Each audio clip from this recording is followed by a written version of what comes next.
Can St. Lucia truly develop to its full potential without addressing the gnawing issue of violent crime?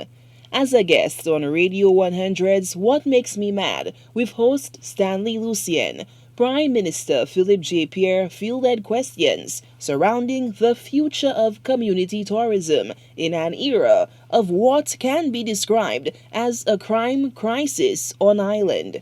You talk about bringing tourism to the villages, but that can't happen if crime is rampant. So crime basically underpins security, safety underpins a lot of our development.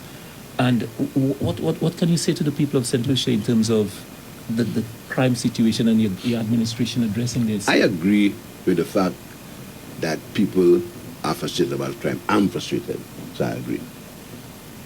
Let's look at it, and let's look at it from a wider perspective. Stanley, there seems to be a pandemic of crime in the region. It's a pandemic. But St. Lucia is worse than others. No. Sorry. I don't use the word worse. Let's not go worse and better. In Jamaica, a state of emergency was declared yesterday for crime. Many pundits argue that St. Lucia should not be compared to that of larger Jamaica. Rather, Pierre was probed on crime statistics of similar OECS member states, with apparent considerably lower incidence of violent crime. If you look at some of the way certain people report, when there's a particular country where there is a shooting, and you look at the headlines on the news the next day, the headline is never the shooting. Never. In fact, social media is the one that reports that shooting, and the newspapers.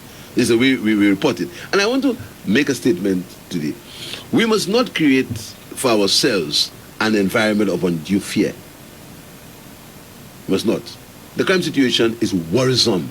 I'm very concerned about it. But we must not, for our own political reasons, create an environment where people believe that St. Lucia is a war zone.